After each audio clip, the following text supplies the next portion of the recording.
La politique jusqu'à 9 heures sur France Info. Bonjour Jean-Michel Apathy. Bonjour Nicolas.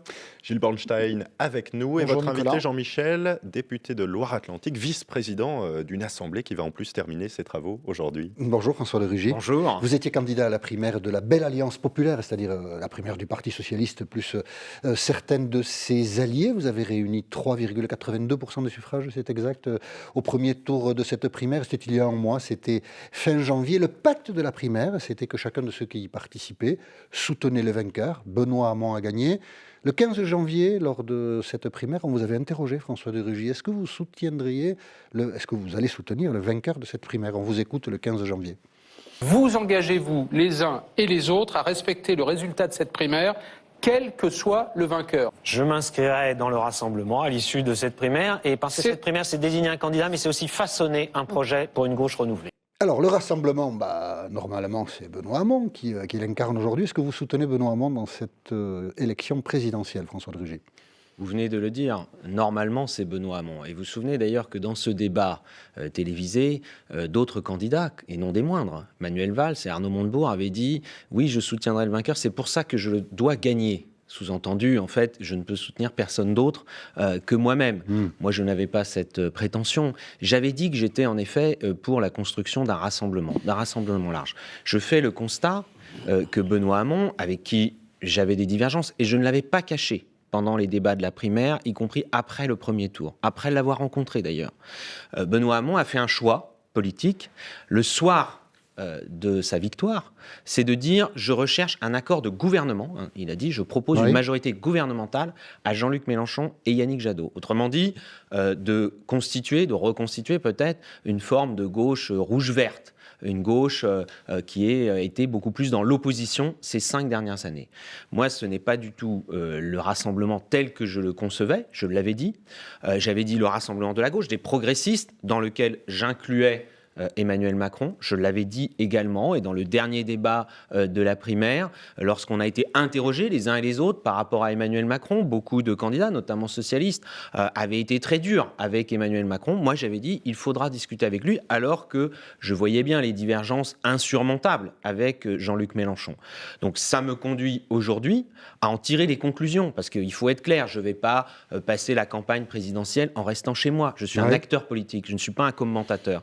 Et donc, je choisis de m'engager dans la recomposition politique qui a été lancée par Emmanuel Macron. Puisque Benoît Hamon ne s'est pas tourné vers Emmanuel Macron et n'a pas recherché un dialogue avec lui, vous préférez rejoindre Emmanuel Macron? Mais disons que Benoît Hamon, il a fait un choix politique. Déjà, quand il s'est lancé dans la campagne de la primaire, il a fait le choix d'aller dans la primaire en étant plutôt à la marge de la majorité sortante. D'ailleurs, il était considéré comme un des frondeurs, le chef des frondeurs. C'est parfaitement son droit. Il est légitime pour, bien sûr, être le candidat du Parti Socialiste qui a organisé cette primaire, puisqu'il a été très largement choisi par celles et ceux qui ont participé à cette primaire. Donc moi, je ne remets pas en cause la légitimité de Benoît Hamon. Je ne remets même pas en cause son choix politique, parce que, honnêtement, on s'en doutait un peu que c'était ça son orientation. J'ai été un peu surpris quand même que le soir de sa victoire, au lieu de s'adresser ne serait-ce qu'aux autres candidats de la primaire, ils disent « je m'adresse à Jean-Luc Mélenchon et à Yannick Jadot », et qu'il ne s'adresse même pas. Il ne dit même pas « je vais essayer d'avoir un contact avec Emmanuel Macron ou un dialogue avec Emmanuel Macron ». Il dit « l'exclusivité, c'est Mélenchon, Jadot, Duflot ». Moi, je ne crois pas que ce soit une bonne chose, d'abord parce que ça ne me paraît pas cohérent en termes d'idées. Il y a des divergences qui apparaissent. D'ailleurs, ça fait plus de 3 semaines que durent ces discussions. On voit bien qu'elles n'aboutissent pas. Et puis, par ailleurs, ce n'est pas ça qui fera une majorité. Moi, je pense que face à la poussée de Marine Le Pen, qui est une réalité, la possibilité que Marine Le Pen gagne l'élection présidentielle, en tout cas qu'elle soit au 2e tour, eh bien, il faut anticiper cela. Et il y a une recomposition politique sur des vrais clivages structurants. Pas réactiver le vieux clivage gauche-droite. Les vrais clivages ouverture-fermeture, progrès-régression. C'est les clivages sur lesquels Emmanuel Macron s'est positionné maintenant depuis un certain temps. Et donc, c'est pour ça que moi, je veux être un acteur de cette recomposition politique et que je m'engage dans cette élection présidentielle aux côtés d'Emmanuel Macron. Vous l'avez rencontré, Emmanuel Macron, avant de nous dire le soutien que vous annoncez ce matin? Oui, bien sûr. J'avais dit d'ailleurs que je souhaitais dialoguer et avec Benoît Hamon et avec Emmanuel Macron. j'ai bien constaté que la priorité de Benoît Hamon n'était pas de dialoguer avec moi. J'ai eu des échanges quand même. Je ne vais pas dire, mais vous avez bien vu, c'est public. Et c'est très bien d'ailleurs que, je ne sais pas si ça sera profitable pour lui, mais c'est son choix d'avoir ces échanges prioritaires, voire exclusifs. Vous l'avez vu quand, Macron, à quelle occasion ? J'ai rencontré Emmanuel Macron la semaine dernière et j'avais eu des contacts avec lui avant la primaire. J'en avais parlé d'ailleurs sur ce plateau, que j'avais essayé de le convaincre de venir dans la primaire. Participer à la primaire. Je pense qu'il aurait peut-être pu la gagner d'ailleurs et qu'on n'aurait peut-être pas eu 1 million de voix en moins qu'il y a 5 ans dans la primaire. Mais c'est ainsi, c'est fait. On peut se parler franchement, je crois, avec Emmanuel Macron. En tout cas, c'est ce que j'ai toujours fait et c'est ce que je continuerai à faire. Parce que moi, vous savez, je n'ai rien négocié. Je ne suis pas dans une logique, d'ailleurs, Emmanuel Macron l'a toujours dit, c'est pas une logique de négociation de partis, etc. J'y vais en m'engageant pleinement, mais aussi en homme libre. On va parler d'Emmanuel Macron dans la deuxième partie de notre entretien, mais pour en finir avec la primaire, vous le reconnaissez un peu, vous brisez un pacte quand même. Quand on participe à une compétition, on en soutient le vainqueur. Vous brisez ce pacte. Je préfère la cohérence à l'obéissance. Voilà. Si vous voulez que je résume, oui, je préfère la cohérence à l'obéissance parce que je ne vais pas mentir aux Français. Moi, je n'ai pas envie, ne serait-ce que celles et ceux qui ont voté pour moi à 2 reprises dans la première circonscription de Loire-Atlantique, à Nantes, Orvaux-Sautron, je ne me vois pas leur dire que, après tout ce que j'ai dit dans la primaire, en fait, ça y est, je suis convaincu par le projet de Benoît Hamon, alors que ce n'est pas vrai. Je ne suis pas convaincu par son projet sur le revenu de base. Je ne suis pas convaincu par la question du 49.3 citoyen, que je trouve être une mesure dangereuse. Je ne vais pas dire le contraire. Et quand je vois d'ailleurs certains qui retournent complètement leur discours, je crois que c'est ça aussi qui nuit à la parole politique. Les idées que j'ai défendues dans la primaire, je crois que chacun peut le vérifier, elles sont plus proches des idées défendues par Emmanuel Macron que les idées défendues par Benoît Hamon. C'est un constat, j'en tire les conséquences logiques. François de Rugy avec nous jusqu'à 9h. L'info, Victor Maté. Avec d'abord donc cette information politique, notre invité en ce moment même sur France Info, le député écologiste François de Rugy, qui annonce officiellement soutenir Emmanuel Macron pour le premier tour de la présidentielle. Un ancien président de la République qui devient membre du conseil d'administration du leader européen de l'hôtellerie, Nicolas Sarkozy, lui rejoint Accor Hôtel 3 mois après avoir annoncé la fin de sa carrière politique. Amnesty International, extrêmement préoccupé par la situation des droits de l'homme en France depuis la mise en place de l'état d'urgence. L'ONG parle de conséquences abusives, 4000 perquisitions sans autorisation, 400 personnes assignées à résidence rien que l'an dernier. Il faudra gagner avec 2 buts d'écart au match retour dans 3 semaines. Monaco peut encore rêver après sa défaite 5-3 hier soir à Manchester City en 8e de finale allée de la Ligue des champions de football. France Info. Un nouvel allié donc pour Emmanuel Macron, François de Rugy, notre invité ce matin, député de Loire-Atlantique. Avec vous, Gilles Bornstein.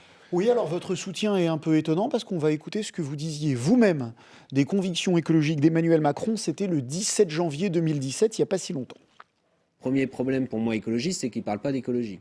Je ne sais pas quel est son programme écologique. Quand il était ministre de l'économie, non seulement il n'allait pas dans le sens de l'écologie, mais il était plutôt sur l'ancien monde. Lui qui se veut moderne, c'était le nucléaire, c'était le diesel, c'était l'extraction des sables dans la baie de Lannion, même si depuis qu'il n'est plus ministre, il est contre.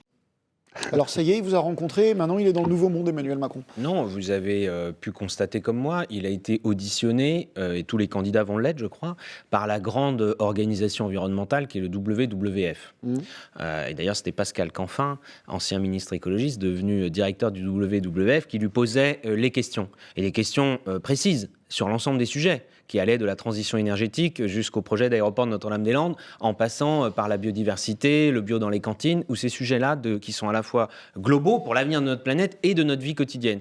Et j'ai constaté que c'est peut-être aussi le fruit de discussions que les uns et les autres. Je n'ai pas la prétention de dire que c'est grâce aux discussions que j'ai pu avoir avec Emmanuel Macron qu'il a fait évoluer ses positions. Il a le tampon vert, c'est bon. Mais vous savez, je crois qu'il ne faut pas être dans cette logique-là. Ce qu'il faut voir, c'est les engagements pris. Et il faut voir les engagements pris sur l'écologie et sur le reste. Moi, je le dis aussi clairement. Je ne me positionne pas que sur le programme environnemental. Parce qu'à ce moment-là, Jean-Luc Mélenchon a aussi pris des engagements sur les questions environnementales et Benoît Hamon aussi.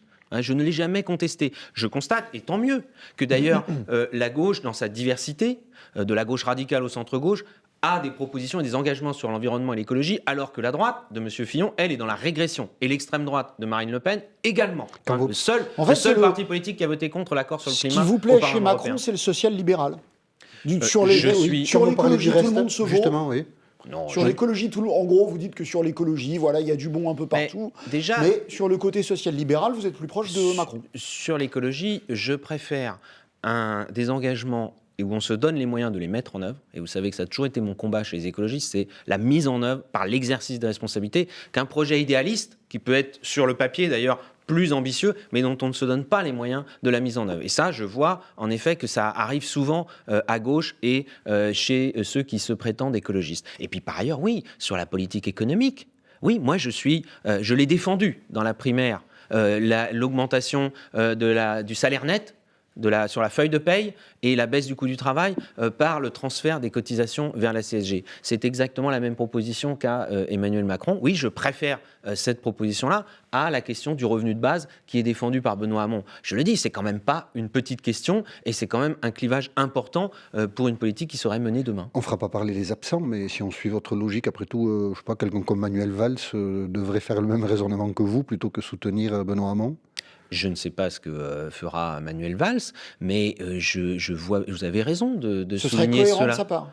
Bon, moi, je n'ai pas de conseils à donner à Manuel Valls. Je n'ai pas eu de contact avec lui. Vous savez qu'il a pris du recul, ce qui peut bien se comprendre. Mais honnêtement, vous imaginez si Manuel Valls avait été désigné par la primaire. Oui.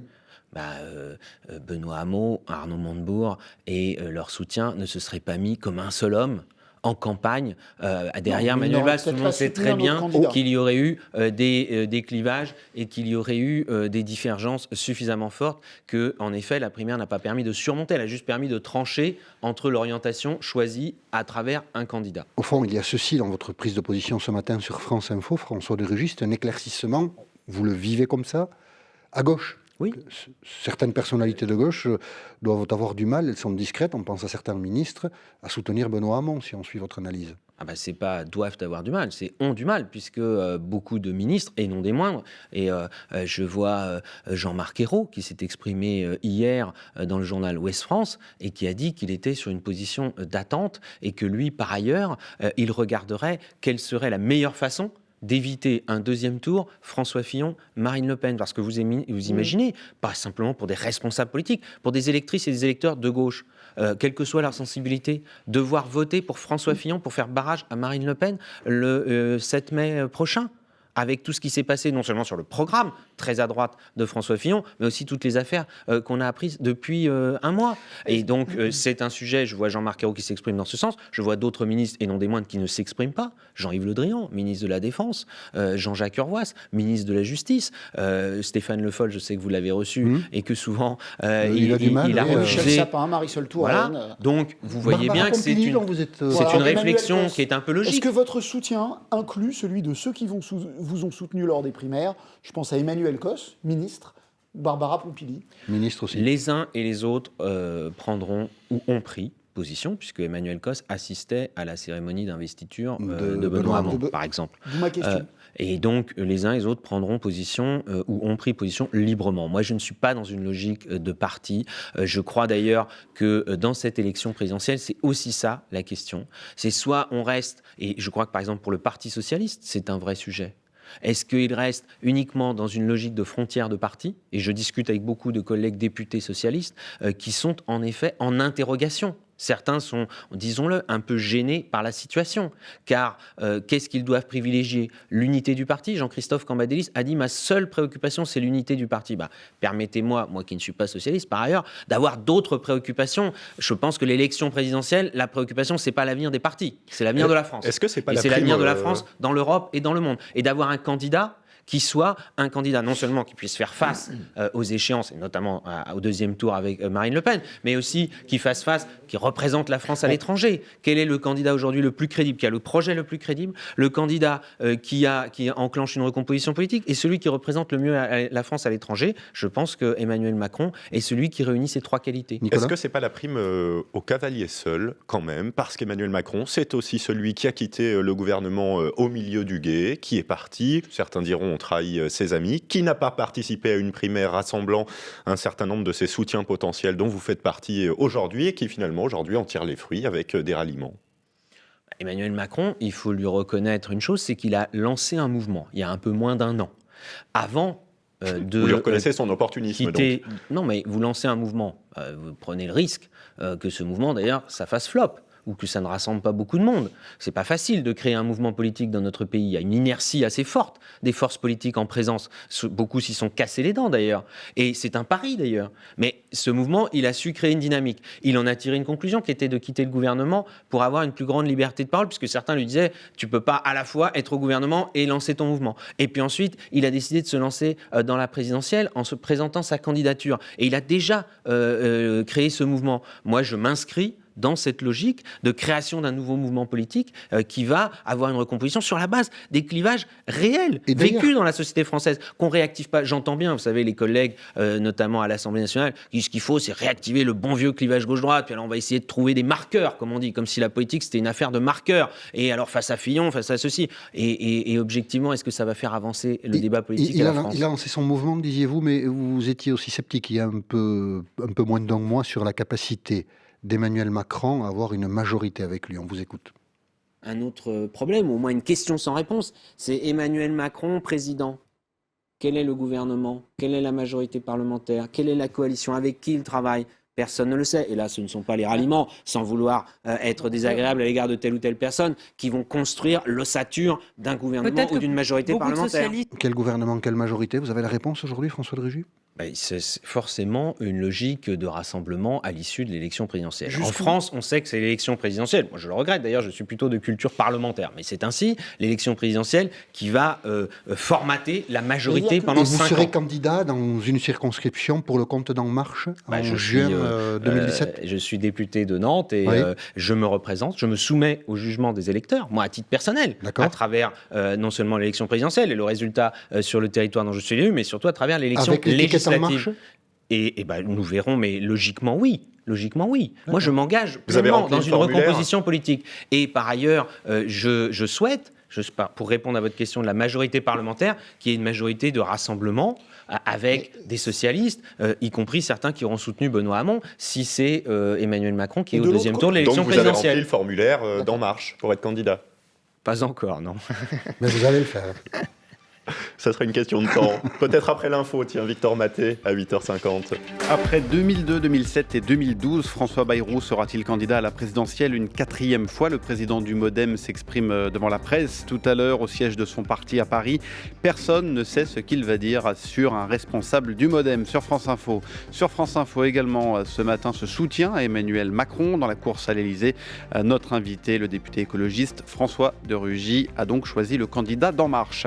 Une manifestation ce mercredi devant le ministère de l'économie. Des dizaines de salariés de l'usine Ford de Blanquefort en Gironde en lutte pour le maintien de leurs emplois. Ils sont actuellement dans le train pour Paris. L'espérance de vie va continuer à augmenter dans les pays développés, autour de 90 ans pour les femmes, affirme la revue britannique The Lancet. Pour les Françaises, cette espérance de vie va donc passer de 85 à plus de 88 ans. Le Grand 8, spectacle vertigineux hier soir et au final la défaite de Monaco, 5-3 en 8e de finale aller de la Ligue des champions de football face à Manchester City. France Info. La politique jusqu'à 9h sur France Info et François de Rugy, notre invité qui se met en marche derrière Emmanuel Macron pour la présidentielle. Gilles Bornstein. Qu'on soit clair sur la future majorité que vous appelez de vos voeux. Si au deuxième tour de l'élection présidentielle, où il y aurait Marine Le Pen face à Emmanuel Macron, beaucoup de gens appelleront à voter pour lui. Tous ceux qui auront appelé à voter pour lui, donc y compris des gens de droite, auront vocation à gouverner éventuellement avec vous ? La question, elle se posera à celles et ceux qui auront soutenu au deuxième tour et qui n'auront pas soutenu au premier tour. Vous avez des gens qui soutiennent dès le premier tour, qui vont constituer logiquement l'ossature d'un groupe parlementaire à l'Assemblée nationale pour soutenir un président qui aurait été élu. Mais moi, vous savez, je ne vends pas la peau de l'ours avant qu'il ait été tué. Et donc, je dis, faisons campagne pour l'élection présidentielle. Nous avons 2 mois devant nous pour gagner. Parce que moi, je m'engage pour gagner au premier tour, puis au deuxième tour. Ça ne va pas être facile.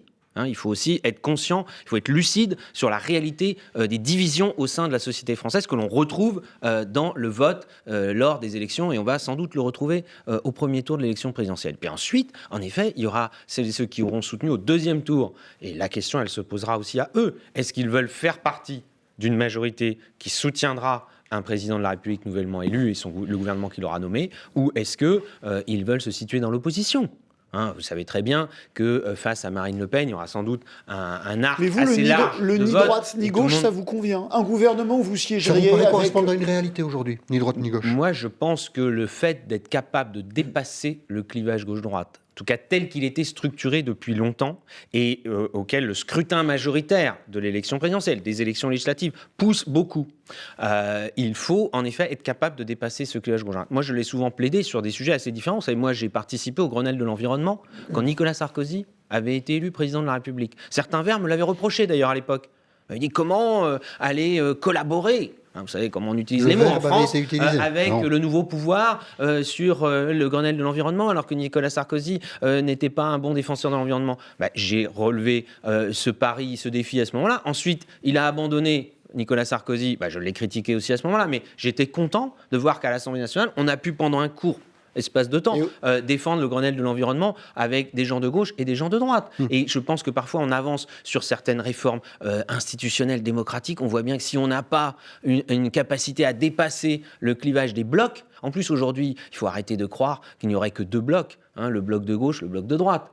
Il y a le Front National, qui est peut-être en train de devenir le premier bloc. Alors est-ce qu'on reste sur les vieux schémas d'hier en faisant comme si le Front National n'existait plus? Souvenez-vous, au moment des élections régionales, il y a un an, l'incapacité des partis politiques, PS et les Républicains, à gérer cette situation correctement. Pas l'incapacité, puisque dans le Nord et dans le Sud, d'ailleurs, le Front National a été battu au second Oui, mais tour.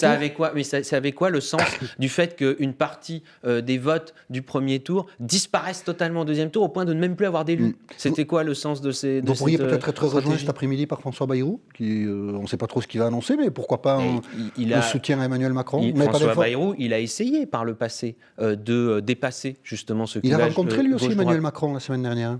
Peut-être. Vous avez des informations? Je n'étais pas présent à ces rencontres. Vous avez des informations sur ce que pourrait dire François Bayrou cet après-midi? Aucune. Et je pense vraiment que là, et personne si vous n'en en a. aviez, peut-être... Personne n'en a. Non, mais peut-être François Bayrou, non? En revanche, sur le fond, pas sûr. Ce qui est intéressant, François Bayrou, c'est un homme politique qui vient de la droite. Moi, je viens de la gauche. Tout mon engagement politique, depuis toujours, que ce soit familial, associatif, électoral, il est à gauche. Mais François Bayrou, il vient de la droite. Il a voté pour François Hollande en 2012. Qu'est-ce qu'on en a fait après l'élection de François Hollande, de ce vote et de cette majorité? Rien. Ça a été un rendez-vous manqué au début du quinquennat précédent. Il faut en tirer les leçons. Emmanuel Macron a fait douter beaucoup de ses soutiens la semaine dernière. Je ne sais pas si vous, François de Rugy, vous avez douté en écoutant Emmanuel Macron dire ceci, c'était à Alger.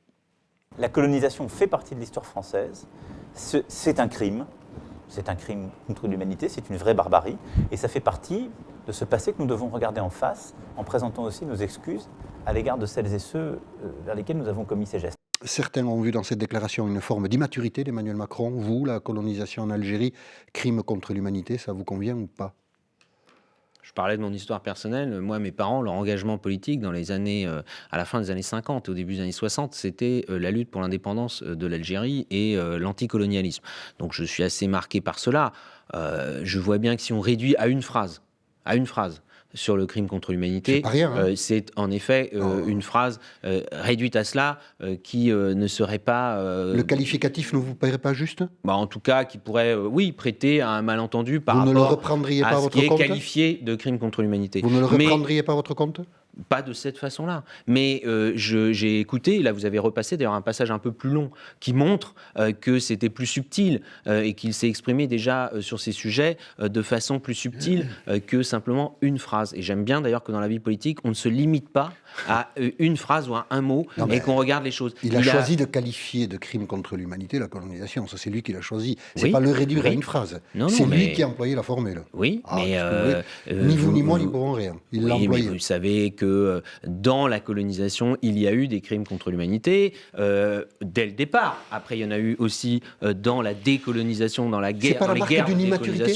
Est-ce que certains disent que c'est la marque d'une forme d'immaturité chez Emmanuel Macron? Non, je pense que c'est plutôt son souhait, mais qui n'est pas toujours facile à dire dans le débat politique, de dire des choses nuancées et de dire des choses qui ne soient pas d'un seul bloc, où on réduit tout, et regardez comme la droite a sauté sur cette occasion pour d'un seul coup quasiment, alors eux, revaloriser la colonisation. Je vous rappelle, il y a quelques années, ils avaient fait une proposition de loi pour dire qu'il fallait dire dans les manuels scolaires les bienfaits de la colonisation. Et ces débats-là, alors là, franchement, c'est pas des débats politiques, on le sait très bien, c'est des choses pour agiter les esprits, réveiller des vieilles plaies historiques, alors que l'élection présidentielle ne va pas se jouer là-dessus. Donc vous soutenez Emmanuel Macron, François de Rugy, sans doute beaucoup de socialistes, peut-être des Verts aussi, vont me dire quel opportuniste ce de Rugy. Voilà, ça fait partie de la vie politique. Alors pour les Verts, ce serait assez drôle, parce que vous avez vu le cinéma auquel il se livre depuis 3 semaines avec Benoît Hamon, et là franchement je crois que ça fait plus rire beaucoup d'ailleurs les Françaises et les Français qui nous regardent et qui aimeraient bien que maintenant on passe à la présentation des projets et à leur défense les uns et les autres plutôt qu'à ces tambouilles politiciennes. Merci François de Rugy d'avoir accepté accepté l'invitation de France Info.